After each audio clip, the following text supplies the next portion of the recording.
오늘 사도행전 22장 말씀을 통해서 큰 은혜 받는 저와 여러분 되기를 원합니다. 여러분, 오늘 바울이 자신이 만난 그 예수 그리스도, 그리고 자신을 변화시킨 예수 그리스도, 그 예수 그리스도의 증언자가 되죠. 어디서요? 예루살렘에서. 이방에서 뿐만 아니라 예루살렘에서 그 자신을 만난 예수 그리스도의 증언자로서 하는 것을 우리가 볼 수가 있습니다. 그런데요, 이 증언이라는 게 이방에서는 놀라운 기적이 일어났잖아요. 그래서 어떤 사람들은 와, 바울이 신이구나 라고 하면서 그를 막 칭송하고 그에게 선대했을 수도 있죠. 선대를 했죠. 그런데 예루살렘에서의 증언은 이방에서의 증언과 다르게 어떠한 기적도 나타나지 않고 표적도 나타나지 않으면서 오히려 박해를 받는 그 예루살렘 현장이었다는 거예요. 그래서 저는 지난 시간에 이 예루살렘으로 왜 이렇게 돌아가냐라고 봤더니 바울을 기다리는 언약 안에 하나님을 만나러 가는 길이고 바울이 그의 십자가를 짊어지고 가는 길이기 때문에 이와 같은 예수 그리스도의 십자가의 예루살렘 사건과 병행적으로 바울에게도 나타난다고 저는 전했습니다. 또한 우리에게도 마찬가지로 우리가 어떤 측면에서 이 땅을 떠나는 일들이 벌어지죠. 아파서 사고로 결국은 가지만 그 아픔과 사고를 당하는 그 현장이 우리가 복음을 전하는 현장이라면 우리 역시 하나님께로 가는 그 순간에 그 예루살렘으로 가는 그 순간은 예수님이나 바울이나 우리도 동일하게 우리의 십자가를 짊어지고 가는 그 순간 역사적 현장이라는 것을 여러분에게 전하고 싶습니다. 그렇다면 여러분, 첫 번째 십자가의 의미를 우리는 되새겨 봐야 돼요. 왜냐하면 이 십자가는 내가 정한 것도 아니고 또 하나는 내가 짊어지고 싶은 곳에서 이루어지는 것도 아니고 또 하나는 내가 정한 때로 나타나는 게 아니라는 거예요. 이 십자가는 오직 하나님이 정한 때와 하나님이 정한 곳과 하나님이 정한 사건으로 드러난다는 거죠. 그럼 왜 그럴까에 대해서 우리 함께 은혜를 받는 시간을 갖기를 원합니다. 첫 번째, 십자가의 예수는 따라해보세요. 반드시 나사렛 예수다. 다시 말해, 십자가를 하나님이 받으시는데 그 하나님이 언약으로 기다리는 예루살렘에서의 그 십자가의 모습은 다른이면 안 된다는 거예요. 다른 사람이면 안 된다는 거예요. 다른 대상이면 안 된다는 거예요. 오직 누구? 나사렛 예수. 왜냐하면 하나님께서 지정하시고 택하시고 세우신 그 십자가가 누구기 때문에 나사렛 예수 그리스도이기 때문임을 명심하는 저와 여러분 되기를 원합니다. 그래서요, 첫 번째 예수 그리스도가 부활을 하셨지만 예수 그리스도의 몸과 그 나타내심은 재림 이전까지는 이 땅이 심판받는 그 재림 사건이 오기 전까지는 누구시다? 나사렛 예수 그리스도. 다시 말해, 예수님께서 십자가에 달렸을 때의 예수님이나 부활하셨을 때의 예수님이나 모두 동일하게 누구시다? 나사렛 예수시다는 것을 깨닫는 저와 여러분 되기를 원합니다. 우리는 십자가와 부활이라는 시간적 갭이 있지만 실제적으로 하나님의 역사에서는 우리의 시간을 초월하기 때문에 십자가와 부활은 일체됨입니다. 하나입니다. 동시에 일어나는 것입니다. 단 우리가 자각하는 것들이 시간적 차이가 나타나는 것 뿐입니다. 여러분, 다시 말해 예수 그리스도, 나사렛 예수 그리스도는 부활의 전후에 만난 어떤 사람들, 대상들, 예를 들어서 바울은 부활 승천하신 이후에 만난 거고요. 그쵸? 12 제자들은 그 중에 한 명 유다 빼놓고는 부활 승천하기 전부터 부활 승천한 모습까지도 만났죠. 그런데 이 두 그룹이라고 보면 이 두 그룹의 나사렛 예수는 동일하다, 동일하지 않다? 동일하다. 왜? 십자가의 언약에서는. 십자가의 언약이 동일하기 때문에 동일할 수밖에 없는 거다. 그럼 우리에게 있어서의 예수님도 어떤 예수님이라는 거예요? 십자가의 언약인 나사렛 예수라는 거예요. 그럼 내가 만난 예수와 여러분이 만난 예수님이 달라야 돼요? 아닙니다, 여러분. 같아야 되는 거예요. 내가 만난 예수를 나의 자기 자의적인 해석으로 전하는 것은 복음을 전하는 게 아니에요. 내가 만난 예수와 여러분이 만난 예수는 십자가를 지신 나사렛 예수로 동일한 그분만 전해야 되는 거예요. 그래야 복음이 역사되는 것을 꼭 깨닫는 저와 여러분 되기를 원합니다. 도로 전해야지. 솔로 전하지 말고. 두 번째, 왜냐하면 두 번째, 어린 양 예수이기 때문이에요. 나사렛 예수는 어린 양 예수라는 목적이 분명하다는 거예요. 우리도 마찬가지예요. 우리도 하나님의 어린 양 예수가 나사렛 예수인 것처럼 그 예수 안에 있는 우리도 예수님의 어린 양인 거예요. 그래서 베드로에게 너가 나를 사랑하느냐? 그럼 뭐라 그래요? 내 양을 먹이라. 내 양을 치라. 여기서의 내 양, 우리들은 다 누구의 양이라는 거예요? 예수 그리스도에 속해 있는 어린 양이라는 거예요. 그래서 동일한 일들이 벌어질 수 있는 거예요. 예수님에게 일어난 사건이 우리에게도 오늘 현재적 역사적 사건으로 발생할 수 있다. 다시 말해, 첫 번째, 두 번째, 이런 어린 양 예수는 어떤 목적이 있냐? 따라해보세요. 문설주의 피. 문설주의 피. 다시 말해, 어린 양 예수를 그렇게 하나님께서 나사렛 예수로 정해놓은 이유, 택해놓은 이유에 대한 목적이 뭐냐 봤더니 이 예수는 문설주의 피로 쓰임을 받는 목적이 있다는 거예요.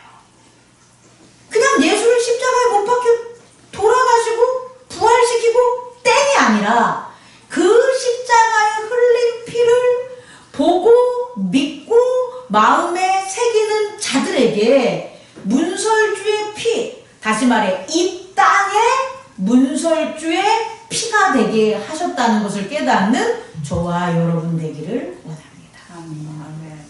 여러분, 하나님께서요 이 땅에 직접 개입하신 사건이 구약에 한 번, 신약에 한 번 있어요.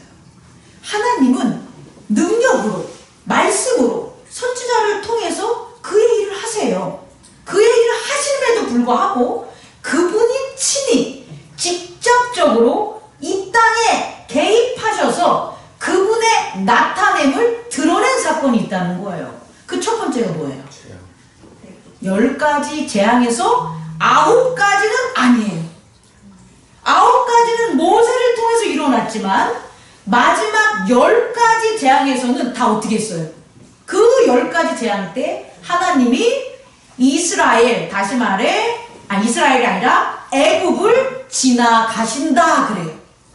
직접 애굽을 지나가심으로 하나님이 지나갈 때에 화를 당하지 않게 하려고, 심판을 받지 않게 하려고 모세의 명령에 순종한 자들은 어린 양의 피를 어디에다? 문설주에 바르고 그 속에서 몸을 숨기고 두려움과 경외함으로 하나님의 뜻을 이름을 기다리고 견디고 지켰다는 거예요.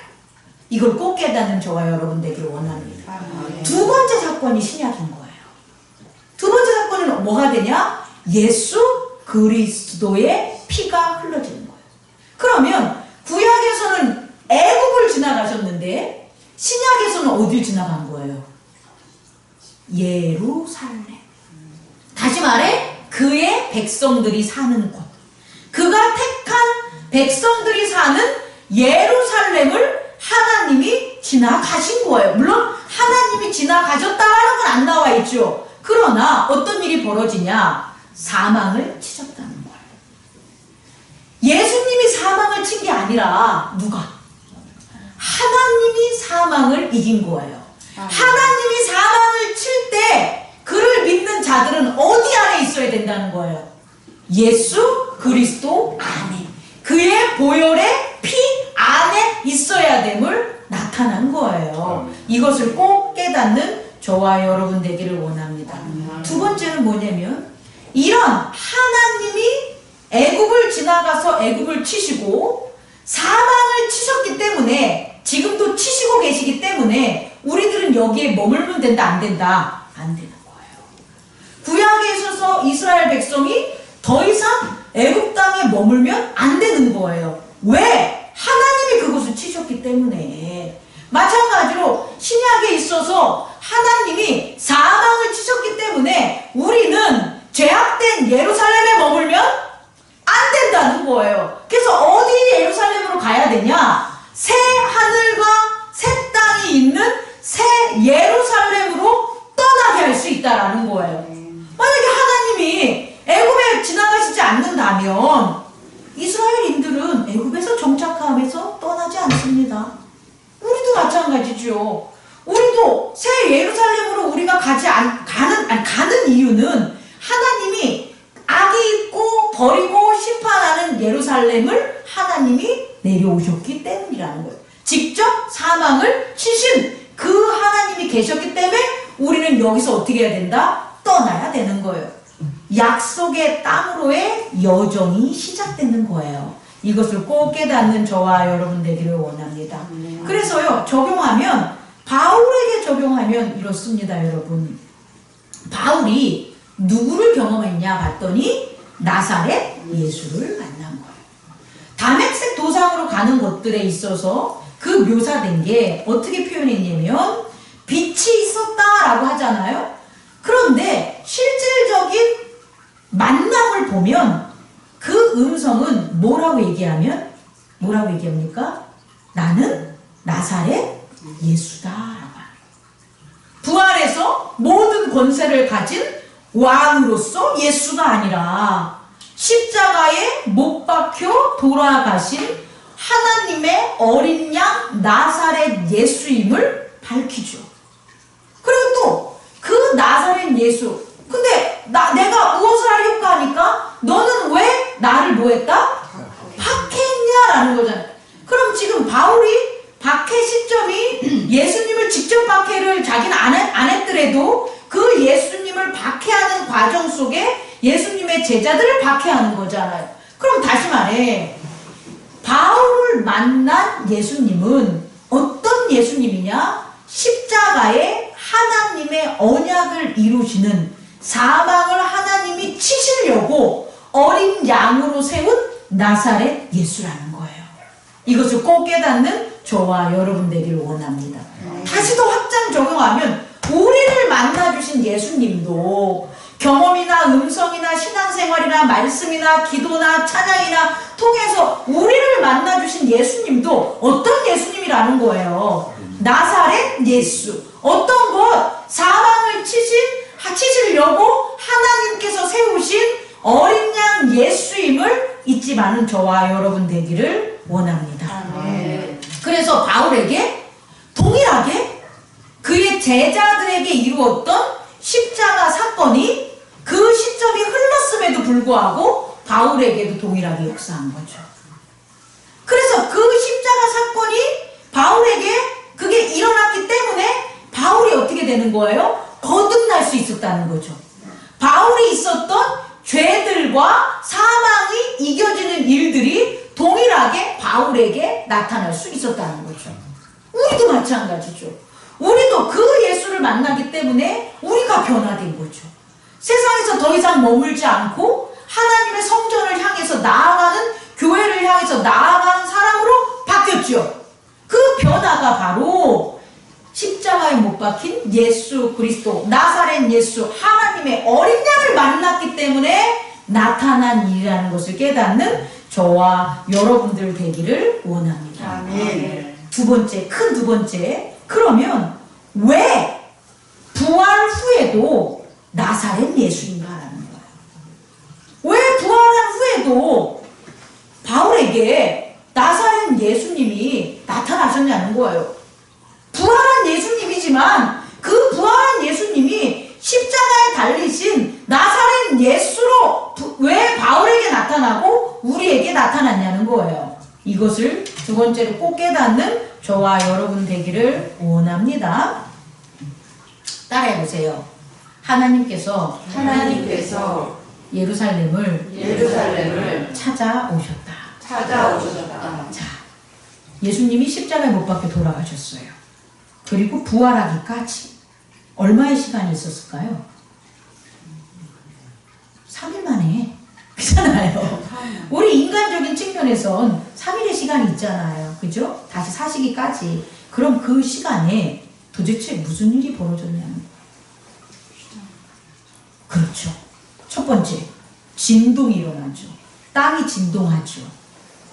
그죠? 두 번째, 종교적으로 휘장이 갈라지죠.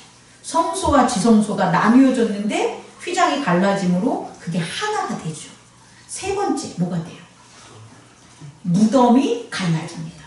자, 무덤이 갈라진 거예요. 무덤에서 누가 나온 게 아니에요. 무덤이 갈라진 거예요. 이 일은 뭐 때문에 일어난 거예요? 십자가 때문에 일어난 거죠. 나사렛 예수 그리스도가 십자가에 못 박히셔서 돌아가신 거예요. 그의 영혼을 하나님께 맡긴 거예요. 그 다음에 일어난 거예요. 그럼 그건 누가 하신 거예요? 근데 하나님이 하셨는데 뭐 때문에? 나사렛 예수 그리스도의 십자가의 보혈 때문이라는 거예요, 여러분. 하나님이 하신 일은 다 맞는데 예수 그리스도의 나사렛 예수의 보혈이 어떤 일을 이루어졌냐라고 봤더니 땅을 진동하게 했다라는 거예요. 환경을 변화시켰다는 거예요. 이 말은 뭐냐면 예수 그리스도의 십자가의 그 사건과 보혈로 인해서 그것을 지켜보는 온 천하가 변화됐다는 걸 상징할 수가 있다라는 거예요. 두 번째로 어떤 일이 벌어지냐? 그 보혈이 휘장을 어떻게 했다? 찢었다는 거예요. 그 보혈이 아니면 휘장은 찢어질 수 없다라는 거예요, 여러분. 또 그 보혈이 아니면 뭐가 안 열린다는 거예요? 무덤이 안 열린다는 거예요. 그럼 예수의 십자가가 한 게 뭐냐라고 보자고 우리가 예수의 십자가의 보혈을 믿으면 어떤 일이 벌어지냐? 진동한다는 거예요. 뭐가? 우리를 둘러싼 세계가, 우리를 둘러싼 문제가, 우리를 둘러싼 환경이 변화된다는 거예요. 아멘. 아시겠습니까? 내가 못한 것들, 내가 이기지 못한 것들, 그런 것들이 예수 보혈의 십자가의 보혈이 풀어지면 내 주변의 모든 환경이 변화될 수 있다라는 거예요. 아멘. 두 번째, 휘장이 갈라지기 때문에 이제 하나님 앞에 성소에 죄인의 모습이 아니라 하나님을 만날 수 있는 그 거룩한 몸으로 나아갈 수 있다라는 거예요. 예수의 피가 우리를 그렇게 만들었다고요. 그게 일어난 거라고요. 세 번째, 무덤이 열렸다는 거예요. 여러분의 무덤이 열렸다고. 우리가 죽음에 가서 사망에서 처박혀가지고 뒤져버릴 곳, 그 무덤이 열려진 거라고. 우리는 거기서 나올 수 있는 그와 같은 언약을 받은 거라고. 그게 다른 사람의 문제가 아니라 십자가 나사렛 예수 앞에 우리가 된다면 그 모든 사건이 우리에게 일어나는 거라고요. 이걸 꼭 깨닫는 저와 여러분 되기를 원합니다. 그래서예요. 이게 이렇게 돼서 십자가의 보혈이 이렇게 해서 두 번째 어떤 일이 벌어지냐? 따라해보세요. 하나님이 나를 찾아오셨다. 내가 하나님을 찾았다. 다시 말해, 나와 하나님이 만난 거예요. 너무 오묘하지 않습니까? 너무 오묘하지 않습니까? 나와 하나님이 만났어요. 그래서 이제 하나님이 하신 일, 이제 하나님이 하신 일이에요. 뭘 하신 거예요? 사망을 이긴 거예요. 따라해보세요. 사망을 이겼다.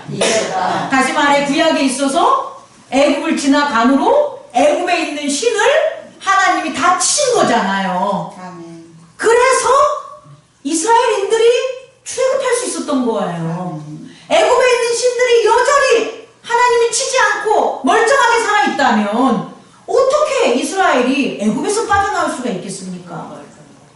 우리가 하나님이 친히 오셔서 이 세상, 이 사망에 뭐를, 죄와 사망을 치신 거예요, 여러분. 치셨기 때문에 우리가 떠날 수가 있다는 거예요. 우리를 둘러싼 우상들, 우리를 둘러싼 사망의 두려움들, 우리를 둘러싼 제약의 모든 그 시작들, 원흉들, 그 본거지들, 그 모든 것들을 하나님이 친히 어떻게 했다? 치셨다는 것을 깨닫는 저와 여러분 되기를 원합니다. 세 번째, 그래서 이루어진 것. 성부와 성자와 성령이 연합하셔서 일체하셔서 따라해보세요. 구원을 완성했다. 구원이 완성된 거예요. 아멘. 여러분, 이미 예수님이 했기 때문에 우리한테 구원이 온 거예요. 그분이 구원을 완성하지 않았다면, 하나님이 구원을 완성하지 않았다면, 성령이 구원을 완성하지 않았다면 우리는 지금 신앙생활 못합니다. 그러나 예수 그리스도와 성부와 성자와 성령이 언약을 이루신 거예요. 언약을 성취한 거예요. 여러분이 한번 해보세요. 성자가 뭐 했어요? 십자가의 보혈로 하나님을 맞이할 수 있도록 이 땅을 변화시켰고, 우리를 변화시켰고, 하나님께서 친히 이 땅을 찾아오셨고, 우리를 찾으셔서 우리를 갖다가 죄의 도가니에 빠지게 만든 사망을 물리쳐셨고, 그 다음에 그 사망에 속해 있었던 사람들이 예수님이 부활 승천하심으로 그 이후에 무덤에서 나온 거잖아요. 그리고 무덤에서 나와서 그 사람들이 어디로 가는, 거룩한 도성으로 가는 것을 제일 중요해요. 목격하는 자가 있다 없다? 있다. 그게 성령의 증인이라고요. 다시 말해 성령께서 뭘 했냐? 성부가 하나님 오시게 한 제단을 세워놓고, 아니 성자가 하나님이 오시는 제단을 세워놓고, 성부가 친히 오셔서 그 제단에서 역사하셨고, 그리고 그것을 지켜보게끔 하도록 성령께서 증인을 뭐 하셨다? 세우셨다. 그래서 이 십자가의 부활은 성부와 성자와 성령이 일치되는 우리를 증인 세우신 완전한 사망에서의 우리의 구원임을 믿는 저와 여러분 되기를 원합니다. 기도하겠습니다.